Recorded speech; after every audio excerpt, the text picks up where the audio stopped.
Por favor, abra sua Bíblia em Atos, capítulo de número 13, versículo 1 e 2. Eu quero pregar subordinado ao tema, indicados pelo Espírito Santo. Diz assim o texto da palavra de Deus. Na igreja que estava, do verbo estar, ser, existir, em Antioquia, havia alguns profetas e doutores, a saber, Barnabé, Simeão, chamado Níger. Níger é o negro, era o apelido dele, o negro. Hoje em dia fala assim, né, essa questão aí de preconceitos, racismo e tudo mais. Graças a Deus que no meio da igreja santa do Senhor não existe isso. Aqui não tem branco, amarelo, aqui tem tudo servo de Deus e acabou. Glória a Deus. Deus colocou essa palavra na minha boca. Continua a leitura. Chamado Nígio, Lúcio, Cirineu e Manaém, que fora criado com Herodes, o tetrarca, e Saulo, e servindo eles ao Senhor, e jejuando, disse o Espírito Santo: apartai-me a Barnabé e a Saulo para a obra a que os tenho chamado. Obrigado, ocupe o seu assento.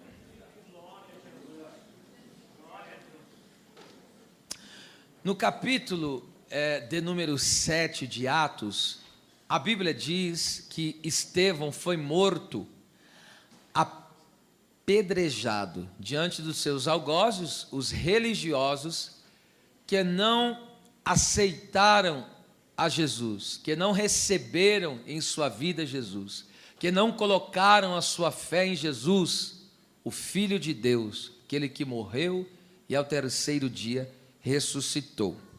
E a partir desse episódio que Estevão morreu, aí dá sequência no capítulo 8 de Atos, a Bíblia diz que houve uma grande perseguição contra a igreja. E aí muitos irmãos acabaram se espalhando, os crentes, que naquele tempo estavam todos congregando em Jerusalém, só que agora houve uma dispersão, e isso está em Atos 11, 19, que eu estou dizendo para vocês, a partir de 19. E o texto diz que aquele povo, esses irmãos que foram dispersos pela perseguição que sucedeu por causa de Estevão, eles chegaram até Antioquia, e ali pregaram o evangelho do Senhor. E no que eles pregaram o evangelho, detalhe, a Bíblia não fala quem era, só fala que os irmãos, os membros da igreja de Cristo, os servos de Deus, que diante da perseguição acabaram saindo de Jerusalém forçadamente, mas eles saíram pregando o evangelho. E aí, no versículo 21 de Atos 11, diz que a mão do Senhor era com aqueles irmãos, com os crentes, e grande número de pessoas creram e se converteram a Jesus Cristo. E ali, então, foi fundada uma igreja, foi fundada ali uma congregação. Primeiro ponto, esta congregação que foi aberta ali agora, em Antioquia, onde a igreja do Senhor se reunia, ela foi aberta por pessoas anônimas. A Bíblia não diz quem eles eram. Eram o quê? Simples membros do corpo de Cristo. Então a primeira coisa que nós aprendemos, para se trabalhar para Deus não precisa ter cargo, não precisa ter posição. O membro do corpo de Cristo está habilitado para fazer grandes obras para o Deus Todo-Poderoso. Para vocês terem uma noção, a igreja que estava em Antioquia era uma igreja pujante. Como nós vamos discorrer um pouco aqui, você vai ver que era uma igreja missionária, uma igreja capacitada altamente pelo Senhor, uma igreja extremamente ali capacitada, envolvida com o mover do Espírito Santo, com a obra da evangelização e tantas outras coisas mais. E a Bíblia diz que quando os irmãos em Jerusalém, os apóstolos, os que ficaram, ouviram o testemunho da obra que o Espírito Santo estava fazendo em Antioquia. Então o que eles fizeram? mandaram os obreiros experientes para liderar aquela congregação. E aí, no caso, quem que eles mandam? Barnabé. E Barnabé, por sua vez, ele passa na região onde Paulo estava, no caso ainda era chamado Saulo, e pega ele e leva ele para Antioquia. Isso que eu estou falando está tudo em Atos 11, do 19 ao 30, do 19 ao 30. E aí o texto diz o quê? Que eles, versículo 26, Paulo e Barnabé, eles ficaram ali na igreja que estava em Antioquia, eles ficaram um ano, o versículo de número 26, né? Ficaram ali cerca de um ano se reuniram, olha lá, um ano se reuniram naquela igreja, perceba, um ano se reuniram naquela igreja. Eles eram da onde? Até então a igreja estava localizada, escute, eu estou falando os crentes, ok? Eles estavam em Jerusalém. Só que a igreja do Senhor, ela não está limitada ao espaço físico, ok? O que é a igreja do Senhor? É a reunião das pessoas que amam a Deus. Ok? Igreja, na minha concepção, é isso. Ok? É claro que tem o sentido teológico, mas eu estou dizendo, na minha concepção, igreja é a reunião das pessoas que amam a Deus. Então veja só, eles se reuniam naquela localidade, e ali se reuniam, então por isso que eles são chamados igreja, porque são membros do corpo de Cristo. Agora perceba que coisa importante, no capítulo 13 que vocês leram comigo, o texto diz assim, ó, na igreja que estava onde? Em Antioquia. Antioquia é o quê? Uma cidade, uma região. Então havia uma igreja de forma específica naquela região. E o texto é enfático em dizer, na igreja que estava. O que é estar? É do verbo existir. Então veja, havia uma igreja que existia ali naquele local. Então entenda aqui uma coisa, a igreja precisa verdadeiramente se manifestar como igreja. O mundo precisa saber que tem uma igreja que existe. E como que o mundo vai saber que tem uma igreja que existe? Se essa igreja for cheia do Espírito Santo, que prega o Evangelho e glorifica o Deus dos céus. Então nós precisamos entender que nós somos colocados aqui, por exemplo, nessa cidade de Assis, e para alcançar toda essa circunvizinhança até então, e daí aos confins da terra, Deus nos colocou aqui para que as pessoas dessa região, dessa cidade, entendam que aqui existe uma igreja. Que saibam que aqui tem os seguidores de Cristo, os discípulos de Cristo, os servos do Senhor, que se reúnem de forma local. Entenda, quem é a igreja? Esse templo aqui é a igreja? Não, esse templo aqui é um lugar onde a igreja se reúne, para quê? Para servir a Deus, para se edificar uns aos outros, para buscar o ensinamento da palavra de Deus, e ser ali preparado por Deus para uma grande obra. Então eu quero começar aqui falando de algo muito importante, mas muito importante mesmo. Na teologia do evangelista Lucas, que escreveu o livro do Evangelho de Lucas e o livro de Atos, ele demonstra a grande importância de a igreja congregar. E o que é a igreja congregar? A igreja se reunir em um lugar. Por isso que hoje nós estamos na onde? Num templo. Então nós somos uma igreja local que nos reunimos. E por que a necessidade de se reunir? Porque nós somos o corpo. Você já viu uma cabeça andando por aí sem corpo? Se você vê uma cabeça por aí andando sem corpo, corre, porque é no mínimo... Corre, porque o negócio... Então veja, você já viu um corpo, como que é complicado? Infelizmente, pessoas sofrem com isso, não tem uma das pernas, não tem uma das mãos. Então, por isso que a igreja tem que se reunir. Nós, em todo um planeta, onde tem uma alma que crê em Jesus Cristo, ele faz parte do corpo, ele é a igreja. Mas pode ser igreja sozinho? Não existe, a igreja é o quê? Um corpo. Ok? Não existe uma igreja, eu sou igreja, eu sou uma pessoa. Não, você é igreja se você se reúne com a igreja. Se você não congrega, você não pode ser chamado de igreja, porque o corpo de Cristo não pode ser separado. O corpo de Cristo está unido. Quando é que o Espírito Santo desceu sobre os crentes? Quando estavam todos reunidos. Ó, reunidos. Por que re? Esse prefixo re. Por que re? Porque nós estamos unidos pelo sangue de Cristo. E quando nós estamos juntos? Nos reunimos. Então nós nos reunimos. Por quê? Porque nós estamos unidos em Cristo Jesus.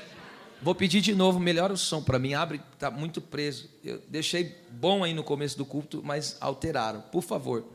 Agora veja só que coisa tremenda. Conforme eu disse, Lucas enfatiza a importância de se reunir no templo. E da igreja se reunir, cultuar a Deus, entende? E ter um local específico para congregar. E eu te provo isso biblicamente. E por que, pastor, é necessário falar isso? Porque há um tempo atrás se levantou uma heresia. O que é heresia? Aqueles que são chamados desigrejados. Que dizem assim, eu sou igreja, eu não preciso de estar em templo para congregar. Isso é a maior mentira, isso é falácia.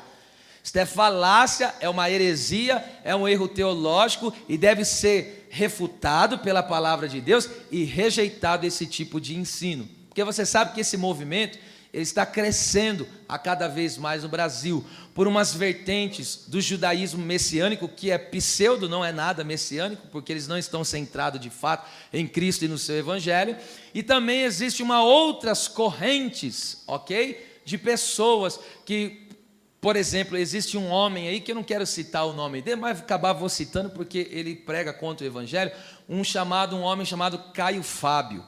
Eu estou dizendo não da pessoa dele, mas do ensinamento que ele traz, ok? Ele e Deus, mas eu tenho que refutar os ensinamentos dele. E você vê que ele é um homem que foi, na época, eu não tinha nem nascido, e enfim, e esse homem era um dos tops, como se chama hoje, no linguajar evangélico, tá? Ele era um dos tops dos homens que pregavam o evangelho aí, era um homem da alta posição. Aí aconteceu uns processos que eu não quero entrar em detalhes aqui, ok? Até porque eu não conheço ele pessoalmente, mas eu vi algumas coisas a respeito dos ensinamentos desse homem, totalmente corrosivo. E ele é um dos propagadores, porque ele ficou, decepcionado com o quê? Com o sistema. Todo lugar tem sistema. Ok? Todo lugar existe sistema, e até mesmo na igreja denominacional. Eu não estou falando no corpo místico de Cristo, estou falando na igreja denominacional. Todos participam de um sistema e não tem como fugir disso. Agora, tudo aquilo que distorce as escrituras, a gente foge, a gente sai disso, porque tem coisas que são doutrina de homens, e isso a gente não se rende. Mas tudo aquilo que é ensinamento de Jesus, palavra de Deus, aí sim. E esse homem aí, e tantos outros mais, que eu só estou dando um exemplo aí, porque, enfim, muita gente comendo muita besteira por aí, e a gente tem que ensinar e deixar a igreja verdadeiramente alerta concernente a isso. Então ele desce a lenha contra isso e desprega, mas eu vou te mostrar biblicamente, e é claro, só estou dando um breve resumo. Olha como Lucas enfatiza a importância de se congregar e de estar no templo. Eu vou começar do capítulo 1, quando ele fala que Zacarias, ainda era na visão do Antigo Testamento, Zacarias, ele estava na sua ordem de turno, capítulo 1 do Evangelho de Lucas, versículo 9, e aí foi-lhe dado como costume sacerdotal, coube-lhe em sorte entrar na onde? No templo. E quando ele foi oferecer o incenso, quem que apareceu para ele? O anjo Gabriel. No momento que ele prestava culto, ministrava culto ao Senhor, quem que apareceu? O anjo Gabriel, e trouxe uma resposta para ele. Então Lucas já está demonstrando que o templo é lugar das visitações de Deus, é lugar onde tem resposta do céu, é lugar onde Deus traz resposta às orações. Por isso que o templo é chamado o quê? Casa de oração. Vamos lá. Em Lucas 2, olha como Lucas é detalhista. Lucas 2, do 25 ao 28, a Bíblia diz que havia em Jerusalém. Onde estava o templo? Em Jerusalém.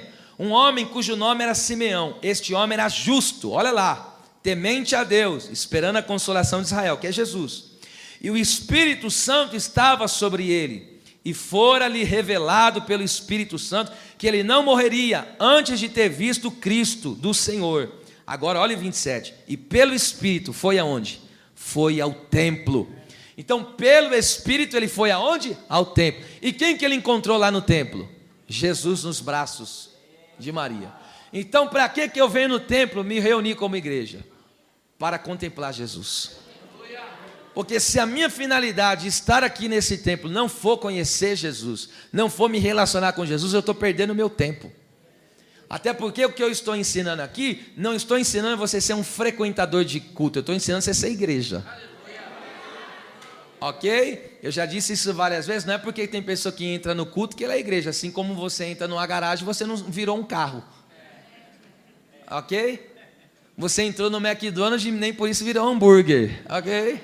E não é porque alguém visita o templo, vem no templo, que vai virar crente. Isso depende do quê? Da obra que o Espírito fizer no coração dele e transformá-lo, ok? Mas veja a qualidade de pessoa que estava no templo. Um homem cheio do Espírito, um homem justo, um homem temente, e era guiado pelo Espírito para o templo. Sabe quem que te traz aqui para prestar culto a Deus, para exaltar a Cristo? É o Espírito Santo de Deus. Ainda Lucas 2, 36 ao 38, olha o que a Bíblia diz, eu vou só ler do 37.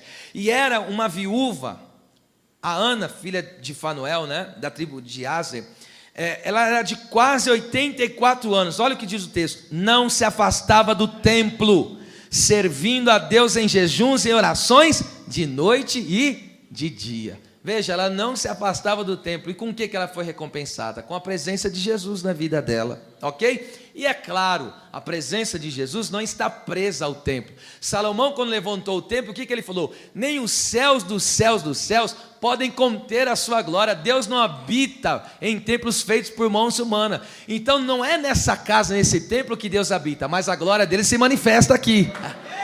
Já não provamos aqui no momento aqui do louvor, a glória desceu, o fogo caiu, Jesus batizou pessoas com o Espírito Santo. O que é isso, meu filho? É Deus se manifestando no meio da igreja. Ele habita no templo? Não, mas habita na minha e na sua vida. Vamos lá, outro ensinamento, ó.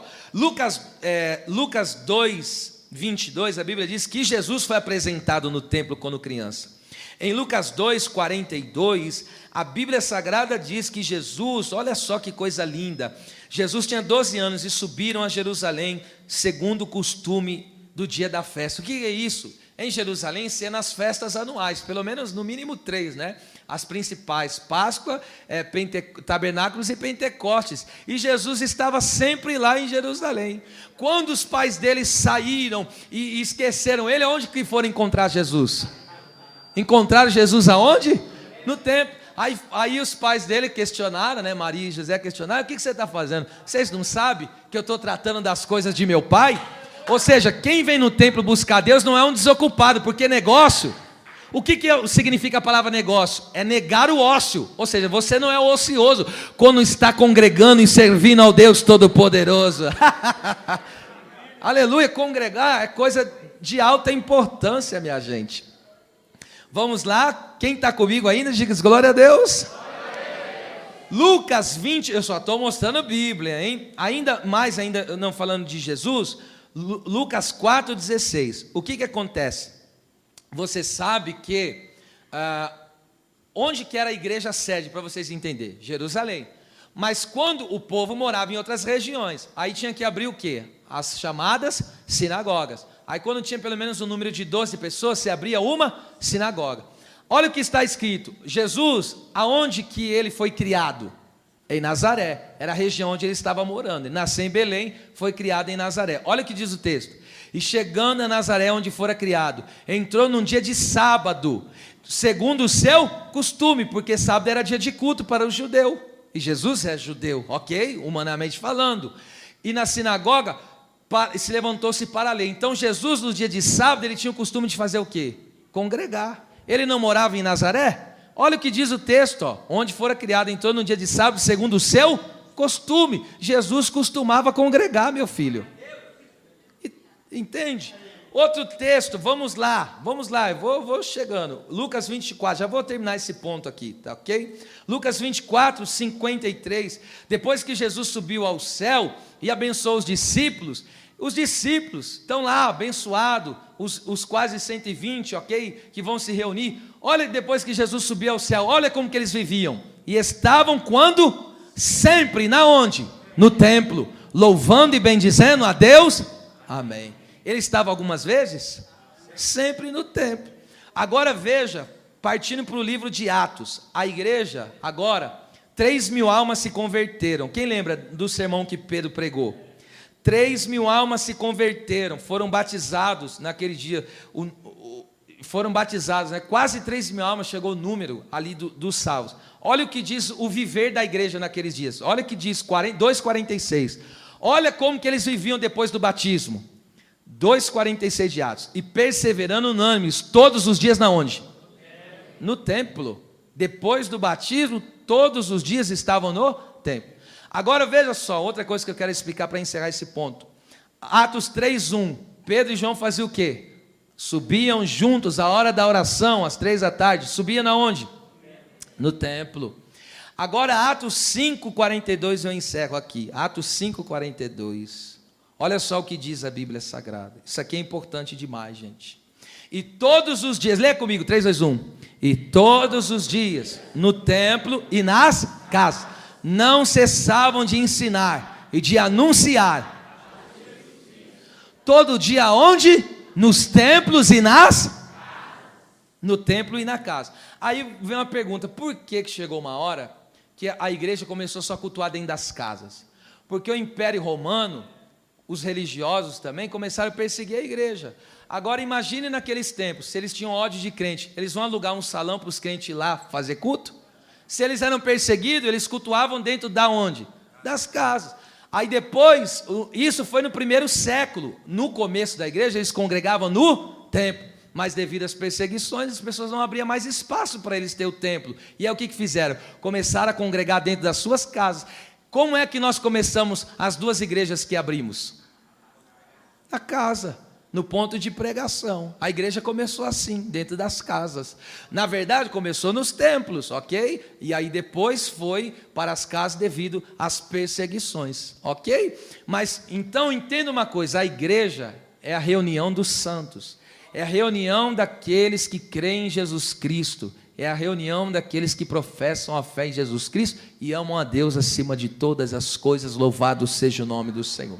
Tem um comentário de Simão, um teólogo, que ele diz assim, Hebreus 10:25 diz assim, ó: não deixemos de congregar, como é costume de alguns, antes façamos admoestações. A palavra deixemos, que é em cataleipo, no grego, significa abandonar, desertar.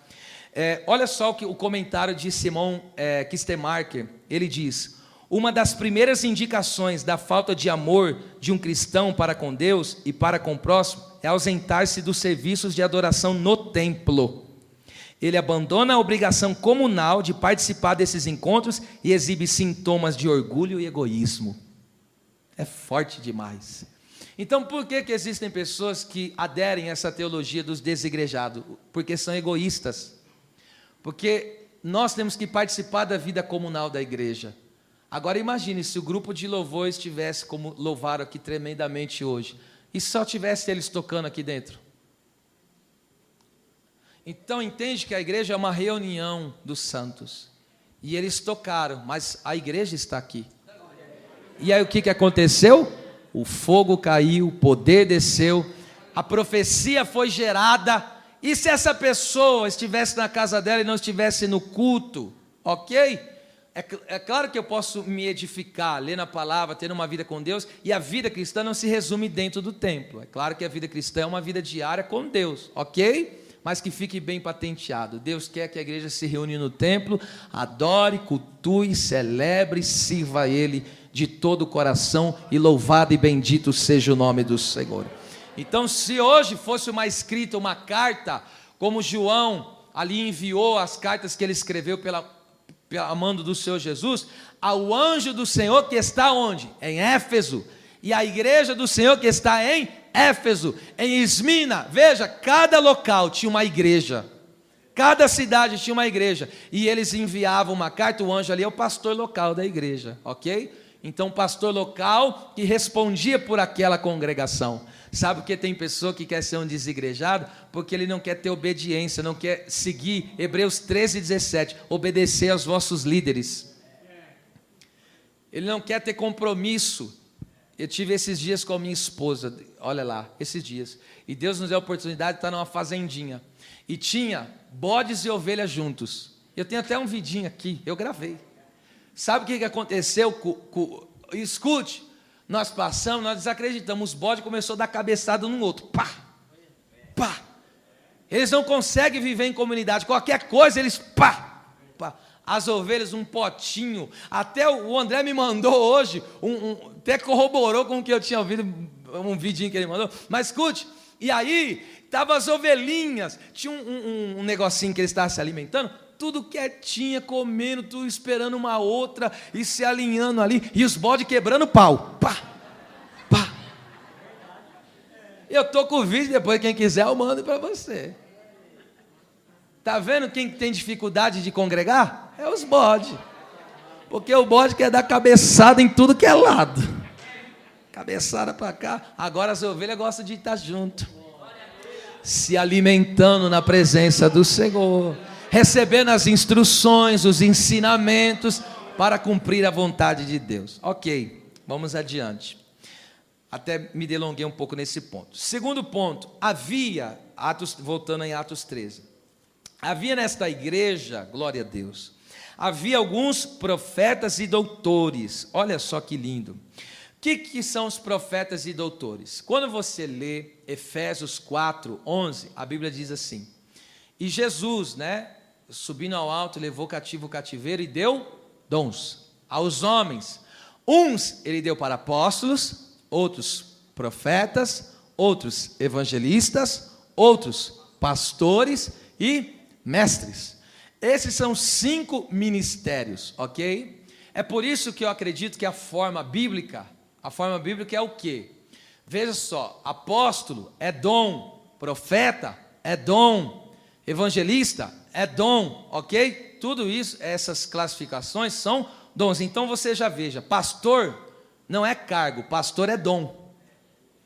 Está aí, ó, ok? Essas funções aqui não são cargos, elas são dons que Deus dá para a igreja. São os homens dons que Deus dá para a igreja. Olha que coisa extremamente interessante. Em um retrato espiritual, no Evangelho de João, capítulo 5, fala que havia um tanque, em hebraico, que é Betesda, casa de misericórdia, e havia lá coxos, cegos, doentes, e aquele povo ficava esperando, quem lembra? O agitar das águas. Ficava, enfim, lá na beira daquele tanque. Alguns acreditam, enfim, não quero entrar nas questões teológicas do versículo, que alguns dizem que faz parte, outros não, mas enfim. Aí o que acontece? Alguns acreditam, o anjo descia, sacudia as águas, e o primeiro que se jogasse nas águas era curado. Aí tinha um homem que estava lá há 38 anos. E aí Jesus chega e falou: queres ser curado? Não tenho ninguém por mim. Então veja, lá a Bíblia diz que tinha os 5 alpendres de Salomão. Então isso tipifica o quê? Os 5 ministérios. Quando os 5 ministérios, o apóstolo, o profeta, o evangelista, o pastor e o mestre, não estão em exercício na igreja, você começa a juntar um povo doente. Você começa a juntar um povo só atrás de movimentos e desejos terrenos, humanos, e a vida deles não anda, são paralíticos espirituais. Porque eles só ficavam esperando o agitar das águas. Veja ali se naquele tanque tinha culto. Vê se ali naquele tanque existia obras de misericórdia, porque era cada um por si. Cada um lutando pelo que era seu. Cada um lutando pelos seus objetivos. Mas para que Deus o ministério? Aqui, ó. Aqui o púlpito, o que é o púlpito? Aqui está o ministério, o presbitério. Todos nós somos presbíteros. Mas dentro do presbitério, cada um tem um dom. Um é evangelista, outro é pastor, outro tem um dom de apóstolo. E eu resumo bem rápido, nós já estudamos isso aí. O que é o apóstolo? É claro que já não existe mais como os 12 originais. Esse não existe mais, que tem autoridade, que os escritos dele seja a palavra de Deus. Isso não existe mais porque o cânon sagrado já está fechado e não pode tirar nem acrescentar nada. Mas existem os apóstolos hoje que são o quê? Aqueles que implantam igrejas, que abrem igrejas, que são os verdadeiros missionários, que vão lá. E o apóstolo, ele tem uma capacidade, ele tem um pouco de tudo. O apóstolo, ele profetiza, o apóstolo evangeliza, o apóstolo pastoreia, o apóstolo tem graça. Ele é como o dedão, ó, ele pega todos. E o profeta é o fiscal da obra. O profeta, ele vive com o dedão esticado, assim diz o Senhor. Se o profeta, aquele que tem um dom de profeta, ele vê algum erro na congregação, assim diz o Senhor. E ele já vai trazendo a mensagem. E o evangelista, qual que é esse que tem um dom? É aquele que enche a casa, ganha as almas, evangeliza, expulsa os demônios. Esse é o evangelista. E o pastor? Esse aí é fácil para mim falar. Pastor é aquele que habilita, que pastoreia, que dá o alimento, aquele que cuida das feridas. Ixi, daí vai. Que aconselha. Esse aí é o pastor, a vida do pastor. E o mestre? E aquele que tem a capacidade de ensinar e formar discípulos, ok? Agora, por que Deus deu os 5 ministérios? Está no verso 12, presta atenção. Pelo menos 3 propósitos porque Deus deu os 5 ministérios. E na igreja de Antioquia, tinha os ministérios. Lá os ministérios funcionavam muito bem. E nós aqui temos que buscar isso cada vez mais no Senhor. Efésios ainda 4, do 12 ao 14. 3 propósitos. Porque o presbitério, vou dizer assim, ok? O ministério, ele tem que funcionar. Se não tiver os apóstolos, não vai ter fundar outras igrejas, não vai abrir outras congregações. Se não tiver o dom de profeta, o povo vai andar tortuoso, vai ter coisa de Acã escondida, não vai ter pregação contra o pecado. Se não tiver evangelista, como que vai encher a casa ganhando as almas? Ok? Se não tiver pastor, cada um fica desgarrado e é pastor de si mesmo e manda na própria vida e não quer saber de nada de ninguém. Se não tiver mestre, aí tem morte na panela, porque o mestre, ele vai jogando a farinha naquele caldo engrossa para que o povo não morra. Qualquer dia eu prego essa mensagem do Antigo Testamento, mas vamos lá.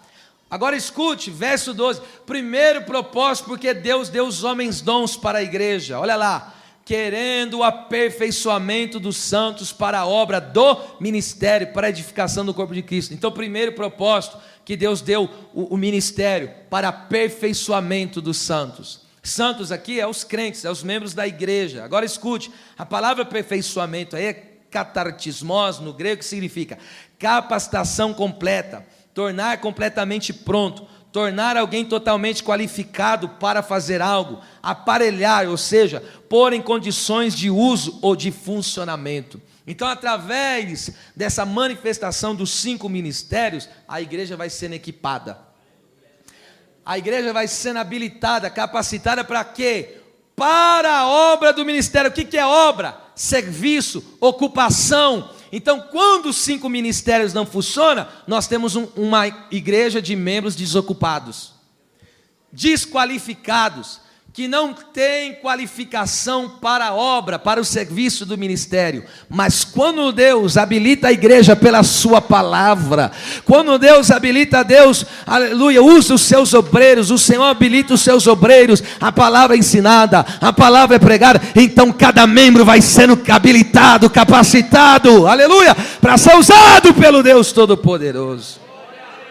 Segundo propósito, porque Deus deu os 5 ministérios, vamos lá. Esse é os líderes de Hebreus 13:17, que a Bíblia diz, obedecei a eles. Olha lá, até que todos chegamos à unidade da fé, ao conhecimento do Filho de Deus, a varão perfeito, à medida da estatura completa de Cristo. Ou seja, Cristo é perfeito, então nós temos que chegar a essa medida. O que é a unidade da fé? Todos pensando de acordo com Cristo. Por que muitas vezes não há uma unidade da fé? Porque um crê de um jeito, o outro crê de outro jeito, e nunca chegamos a uma conclusão. Não há uma unidade da fé. Por quê? Uma pessoa crê no evangelho desse jeito, outra crê de outro, mas o que está escrito e não pode ser mudado. É claro que existem o quê? Interpretações distorcidas. É claro que existe o quê? Interpretações dos homens, que eles mesmos com seu mau caratismo colocam no texto, e o que na teologia nós chamamos de exegese. O que é exegese? Colocar no texto aquilo que não existe nele. Então agora nós temos que ter uma unidade da fé. O que é isso? Aqueles que olhar para mim, eles têm que ver que eu sirvo a Jesus, e esse é o evangelho. Olha para o pastor Brito, o evangelista Lindomar, e assim sucessivamente. Olha para você, todos têm que ver essa unidade de fé. O que é unidade de fé? Todos pensando como Cristo. E como Cristo pensa? De acordo com a palavra. Cristo pensa de acordo com a palavra. Então o que é a unidade da fé? Quando todos nós estivermos submissos, sujeitos ao cabeça que é Cristo. E vivendo a palavra. 14, versículo 14, não estou dando estudo bíblico, mas hoje eu senti de pregar assim uma palavra mais instrutiva, ok? Terceiro propósito, porque Deus deu o ministérios, para que não sejamos mais meninos inconstantes, levados em roda por todo o vento de doutrina. O que é doutrina? Ensinamentos. Olha lá, pelo engano dos homens que com astúcia enganam fraudulosamente. Então tem muita gente, os meninos na fé, entende? A pessoa não cresceu na maturidade cristã, aí começa a ouvir o ensinamento de está a vida inteira ouvindo pregação aqui, não pode ouvir um Zé Mané lá da internet, que já começa a acreditar nesses ensinamentos furados, distorcidos. Pera lá, mas a vida inteira sendo ensinada, a vida inteira sendo aqui ministrado. É por isso que a gente enfatiza, quinta da palavra, estudo bíblico, vem aprender a palavra. Senão vem qualquer pessoa lá, joga um vento de doutrina, aí a pessoa fica inconstante. Vai para lá, vem para cá. Agora eu vou seguir isso. Não, agora eu vou seguir aquilo. Lá, é o que o texto está dizendo. Então, o menino inconstante, por quê? Porque não foi equipado, porque não está na unidade da fé. Mas aqui tem palavra de Deus, e eu digo glória a Deus por isso. Aqui tem ensinamento do Senhor, aqui tem a sã doutrina que faz a igreja crescer, amadurecer, aleluia, e servir a Deus com grande intensidade. Então veja, capacitação, unidade da fé e o que mais? Maturidade, ok? Vamos lá, agora no verso 2, olha o que diz o texto. O som amarrou demais, está horrível hoje. E servindo eles ao Senhor. A palavra servindo é leutorgel, no grego, que significa servir, ministrar. Aqui tem pelo menos 2 sentidos nesse texto. O primeiro sentido, pode baixar, por favor. Primeiro sentido, ocupação. Quando o texto diz, olha lá, servindo eles ao Senhor. Quem que eles serviam? Senhor. Ao Senhor. Vocês estão aqui ainda? Amém. Olha lá, primeiro sentido de servir ao Senhor, ocupação. Estavam ocupados fazendo algo para o Senhor. Então escute, eles estavam onde? Na igreja de Antioquia, fazendo o quê? Servindo a quem? Mas espera lá, eles estavam ministrando para pessoas. E por que o texto diz servindo ao Senhor? Porque tudo que você faz, você não faz para os homens, você faz para Deus. Isso me compete a dizer. Quem está tocando para os homens? Está tocando para o? Quem está ministrando? Está ministrando para quem? Para o Senhor. Mas eu estou servindo pessoas, eu estou ministrando para pessoas, mas o texto diz que isso que eu estou fazendo é para o Senhor. A pessoa que organiza, que limpa, está fazendo para o quê? Para o Senhor.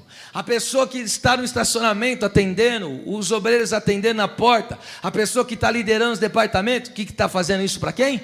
Para o Senhor. Então veja, todos ali naquela igreja faziam o quê? Servindo eles ao Senhor. Aleluia, louvado seja o nome do Senhor. Então tudo que nós fazemos aqui tem que ser direcionado para quem? Ao Senhor. Escute, Colossenses 3,17 está escrito: tudo que vocês fizerem, seja por palavras ou por obras, façais em nome do Senhor. Um exemplo, você vai dar alguma coisa para alguém, não diga, eu que estou te dando, diga, Deus tocou no meu coração para lhe dar. Ou fala, recebe em nome do Senhor, boa, o Senhor mandou te entregar. Por quê? Tudo que você está fazendo não é por você simplesmente, é porque é um toque de Deus na sua vida, porque é uma obra de Deus na sua vida, e aí você faz no nome do Senhor. Aleluia. Segundo ponto, servindo aqui significa, segundo ponto, servir é ministrar culto. A nossa vida é um culto a Deus. Romanos 12:1, apresentai-vos o vosso corpo como sacrifício vivo.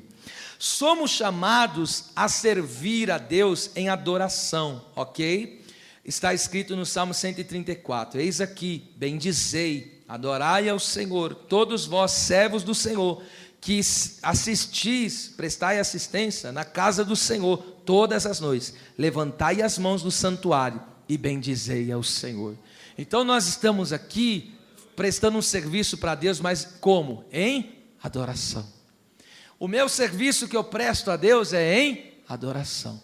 O que eu estou fazendo, esta ocupação que eu estou fazendo, primeiro é o Senhor, segundo é um culto que eu estou prestando a Deus. aquilo que eu estou fazendo está sendo voltado para louvor e honra e glória do meu Deus. Aleluia. Agora imagina que coisa linda é congregar numa igreja dessa, não? Em Ezequiel 44, 17 e 18, Deus deu uma ordem. Escute, o texto diz assim, eu resumindo os 2 versículos: e que devem servir, os sacerdotes vão servir ali, e não se cingirão, versículo 18, parte final, não se cingirão de modo que lhes venha suor. Por que Deus está dizendo para os sacerdotes aqui, que eles devem vestir um tipo de roupa, que a hora que estiver ministrando no culto, eles não fiquem suados? O suor, o que o suor indica? Escute isso aqui que é importante, gente. O suor simboliza trabalho penoso. Deus queria evitar qualquer sugestão de que o serviço e o culto a Deus fosse algo penoso. Então veja, Deus quer que você sirva a Ele, espiritualmente falando, sem mostrar suor. Porque às vezes parece que tem gente que está servindo a Deus e ele está lá, está penando. Mas servir a Deus tem que ser uma alegria. Servir a Deus tem que ser algo prazeroso. Hoje Deus vai colocar uma roupa de linho espiritual, que alguém vai te ver servindo ao Senhor e vai te ver servindo a Deus com autenticidade, vai ver você servindo a Deus com alegria. Veja, quem está suando, penando, ai, hoje culto de novo, está penando esse aí, olha o suor, esse já está pingando o suor já. Agora tem aquele, hoje é dia de culto, hoje eu vou adorar a Deus, hoje eu vou me alegrar com os meus irmãos, aleluia, recebe essa veste de linho, glória a Deus, vamos lá, meu Deus.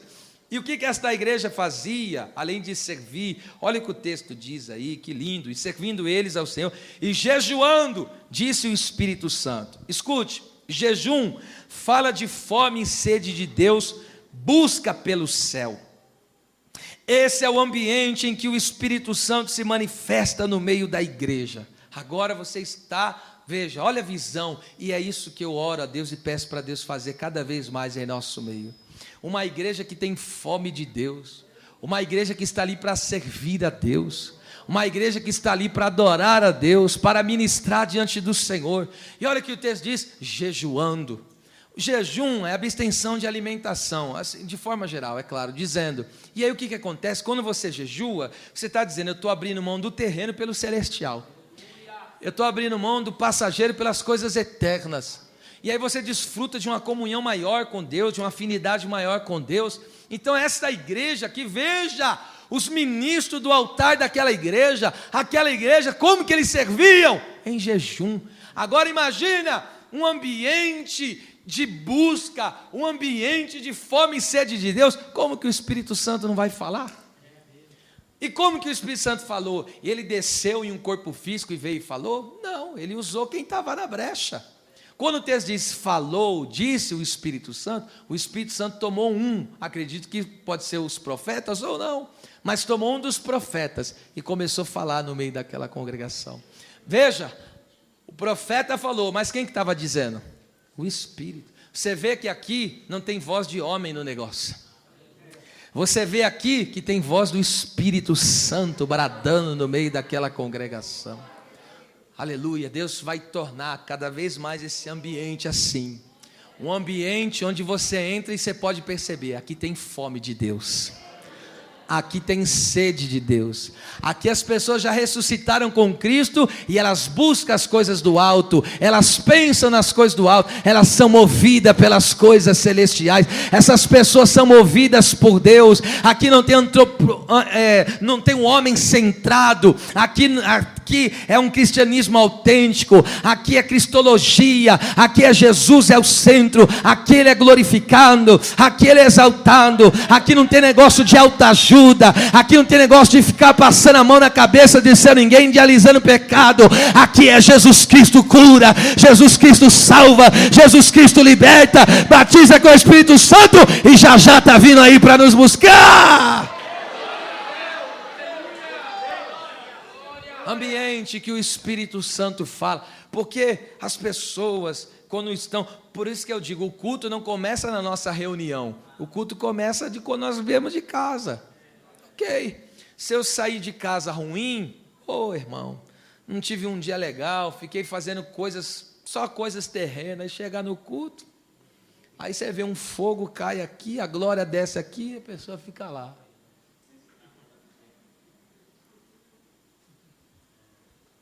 Sem fiação, sem espiritualidade, sem conexão com o céu. Vamos colocar uns jejunzinhos aí, vamos? Aleluia. Olha, eu vi um eita Deus ali, ó. Aleluia. Vamos colocar aí, vamos esquecer um pouquinho, aleluia, as coisas terrenas, e vamos começar a nos ligar mais ao Senhor. Glória seja dada ao nome de Jesus. Começa a dizer, ó, nem que for uma tarde, falar, essa tarde aqui vai ser só para o Senhor, essa tarde aqui vai ser a tarde só de Bíblia, oração, louvor, nada de rede social, nada de Netflix, vai ser só o Bíbliaflix. Bíblia. Tempo de qualidade. Aí vai ficar gostoso. Aí o crente vai vir para o culto que nem a palha seca, pega fogo rápido. Tem uns crentes que é tão ruim para pegar fogo, parece madeira ruim. Fala o nome de uma madeira ruim aí para pegar fogo aí. Alguém conhece aí? Aí você pega, põe a madeira no fogo, aí só fica chiando. E aí vai ardendo os olhos, vai dando uma irritação. Peroba, madeira ruim. Olha, o Beto trabalha com madeira, sabe, ó. Falou que a peroba é ruim e fede ainda. O crente na carne, você põe no fogo, só fica. Aí vai dando fumaça. Aí acontece assim, 1000 pega fogo, 10.000 pega brasa e ele não é atingido. Aleluia, a fome e a sede vai aumentar aqui. Shekinah sempre sobria. Aleluia, esse é o ambiente que o Espírito fala. Um ambiente de fome e sede de Deus. Aleluia.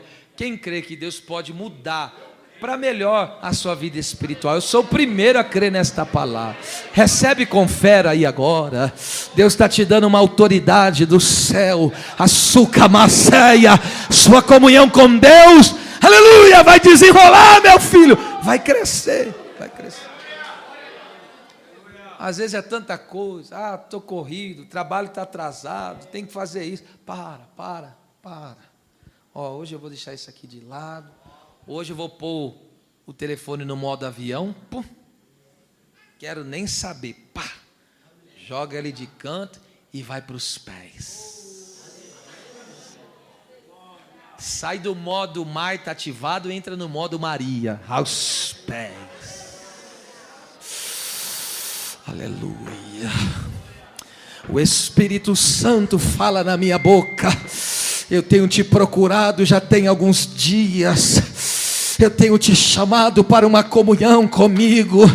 Eu tenho te chamado para o meu mistério. Eu quero te revelar algumas coisas, mas você não tem tido tempo para mim. Você não tem tido tempo para adoração. Mas nesta noite eu te chamo. Venha para a minha presença. Vamos lá, vou encerrar. Agora olha lá, vou encerrar. Olha o que o Espírito Santo falou. Falou duas coisas lindas aqui. Oh, meu Deus. Apartai-me a Barnabé e a Saulo para a obra que eu os tenho chamado. A palavra apartai-me é aforizo no grego, que significa apontar. É meter o dedão assim, ó. Não tinha várias pessoas servindo a Deus naquela igreja? Olha lá, tinha vários, deu o nome de 5 profetas e mestres, mas o Espírito Santo tomou a boca de um e falou: é esse o mistério que eu tenho. Olha lá. Agora escute, eu vou terminar o significado da palavra. Apartar-me significa apontar, separar para algum propósito. Então o Espírito Santo, no meio daquela congregação, o Espírito Santo apontou, indicou o dedo. Por isso que o tema da mensagem é essa: indicado pelo Espírito Santo. Não foi esquema, Não foi porque o dízimo dele era o mais alto da igreja. Não foi porque ele era o riquinho da congregação. Não foi porque ele era o preferidinho da liderança. Quem fala é o Espírito de Deus. Quem aponta é o Espírito Santo. O Espírito Santo bateu o dedo e falou: é ele que eu quero. É ele que eu quero.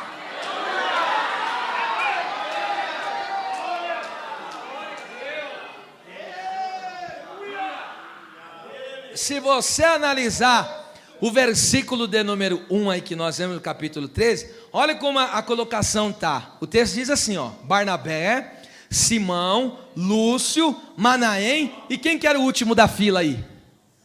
Quem que era o último da fila? Mas quem que o Espírito Santo mandou chamar? Aleluia!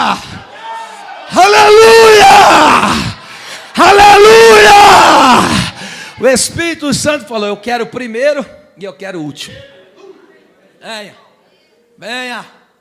Eu quero vocês, venham os dois para cá que eu tenho uma obra específica para vocês. Venha, olha lá.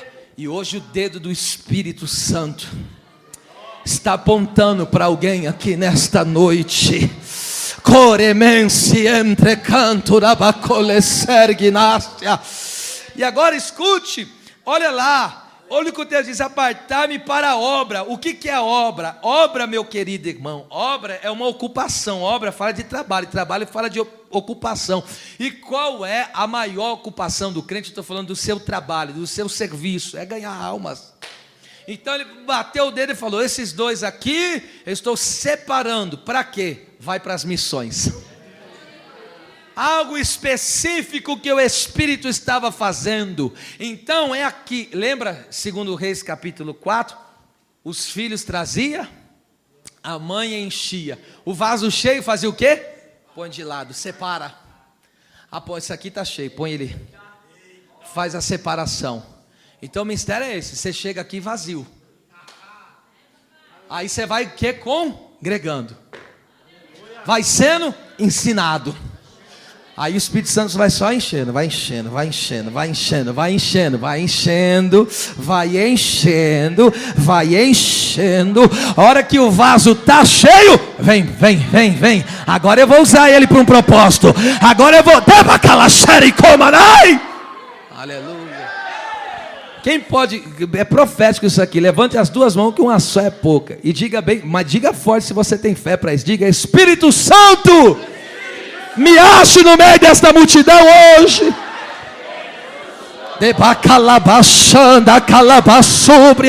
Ele conhece o teu nome, Ele conhece o teu endereço, Ele conhece o teu coração, Ele conhece a tua alma.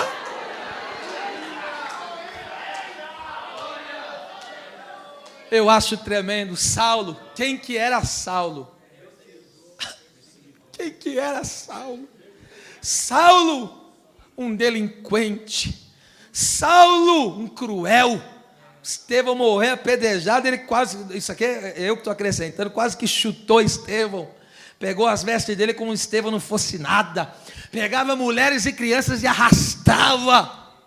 Era um homem carrasco, mas um dia teve um encontro verdadeiro.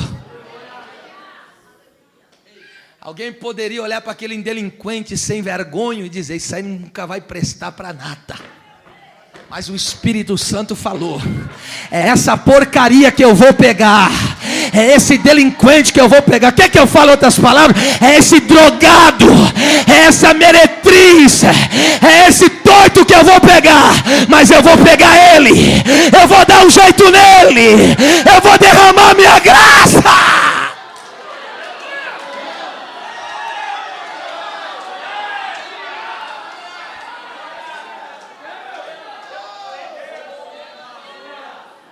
Encerrei aqui agora.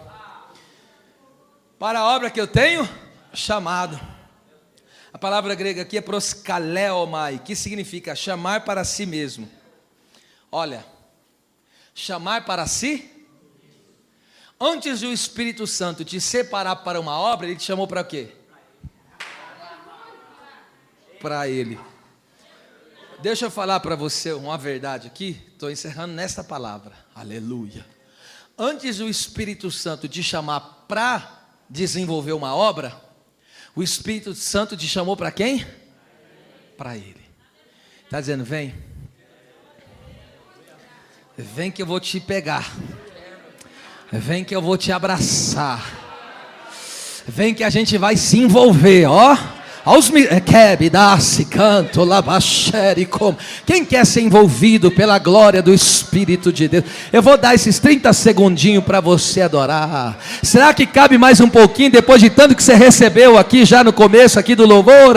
Será que no finalzinho desta palavra ainda cabe um pouquinho mais de intimidade, de comunhão? Cabe um pouquinho mais de fervor e poder? O Espírito Santo está te dizendo: antes de eu te chamar para você fazer alguma coisa, eu te chamei para ter intimidade. Eu te chamei para ter intimidade.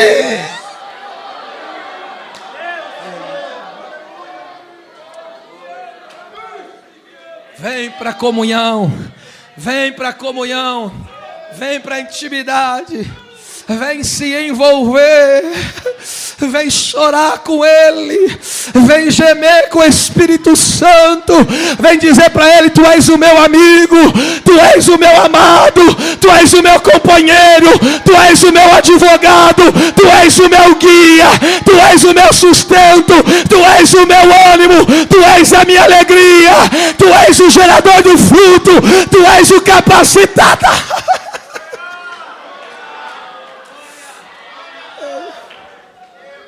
Vem para mim. Não tem como alguém ser chamado para a intimidade com o Espírito Santo e não ser separado por uma obra. Alguém disse: pastor, estou tão deslocado, pastor. Estou tão deslocado que eu não sei o que fazer. Gente do céu, pelo amor de Deus. Será que não tem um grupo de oração aqui na igreja? Da intercessão? Toda sexta-feira não tem mais ou acabou? Acabou, Ivete? Não, é retórica, eu estou provocando. Não acabou? Tem. Que é maior ocupação do que essa, do que ter uma vida de oração, meu amado? Mas oração com propósito. É oração, é intercessão. O que é intercessão? Tomar a dor do outro. Tomar a dor do outro. Quando eu intercedo, eu estou dizendo: eu estou pegando a sua luta aqui, que eu vou guerrear por ela aqui agora. Aí sabe o que você faz? Você tira um pouco o peso da pessoa. Fala para mim que intercessão não é uma obra linda? Mas é aquelas que você vem aqui, mas vem guerrear, não é por você não. Intercessão é para vir guerrear pelos outros. Você vem gemer pelos outros. Às vezes você está na maior luta, não estou dizendo que você não tem que orar por você, claro que tem. Mas você vai lá e vai gemer pelo outro. E vai chorar por ele, vai falar: Deus, socorre mesmo, salva esse parente dele mesmo. Enfim, então há muitas áreas de atuação na obra de Deus. Oh meu Deus, a obra social para ser feita. Quantas pessoas que muitas vezes Deus tem abençoado com tantos recursos materiais e fica amarrando a mão. Libera, seja liberal. Não precisa, antigamente, os mais antigos sabem o que eu estou falando. Antigamente não precisava falar nada. Pessoa simples, está com a condição simples, às vezes família grande. O que as pessoas faziam? Ia lá, comprava uma roupa, ia lá, dava um dinheiro, falava: vai lá faça isso. Deus tem te dado o recurso, Deus tem te dado a condição, financia isso. Chega num desses obreiros que você sabe que é simples, tem uma vida que luta com a vida, fala para ele: ó, está aqui esse quinhentão, vai ter um almoço com a sua família. Cadê teu glória aí, rapaz?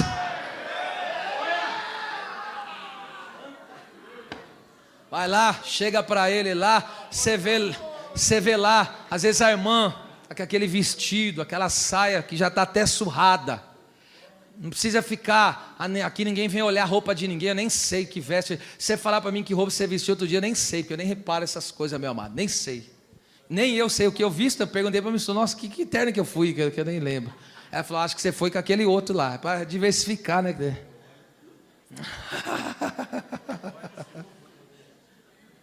Aleluia, Deus está falando aqui ou não? Aí vai lá, fala para ele: qual a loja que vende terno aqui? Quem sabe aí? Contramão? Aí, ó, mas vai na mão direita, não vai na errada não. Hã? Carlito, olha aí o Carlito. Olha, já tô fazendo propaganda aí, ó.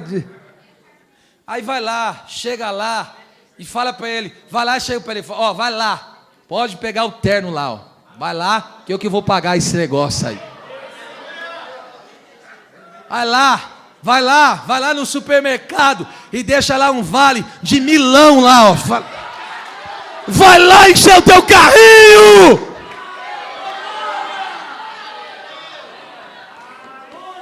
Ah, vocês não estão aqui não, não é possível. Você está vendo aquele servo de Deus, aquela serva de Deus, tremendamente numa luta? Fala para ele, amanhã, mas entre você e falar, amanhã eu vou te dar um dia de jejum por você, pela tua causa. Vou guerrear por você. Aí alguém vem falar para mim que não tem nada para fazer, não se localiza na obra. Ah, para de conversa fiada. O Espírito Santo te separou para um propósito. Alguma coisa há para ser feita. Alguma não, tem muita coisa para ser feita na obra de Deus. Tem a escolinha das crianças, tem os adolescentes, tem no meio, enfim, tem trabalho à vontade para quem quer se envolver, para quem quer dar fruto, para quem quer ganhar almas, para quem quer evangelizar. Então, pelo amor de Deus, deixa o Espírito Santo te envolver e fazer esta obra em nome do Senhor Jesus. E eu encerro dizendo: o que não pode fazer, o que não podemos fazer, ó, a part-time, separar para algum, apontar, indicar para algum propósito. Veja, o Espírito Santo nunca separa alguém para nada. O Espírito Santo, ele separa alguém para uma finalidade. Você acha que Deus te tirou do mundo, esse trabalho todo, de te tirar do mundo e te trazer aqui para nada?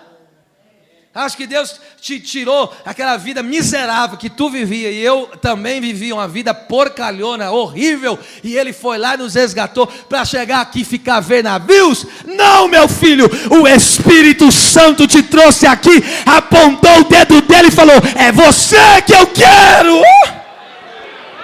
As palmas louvem o Senhor.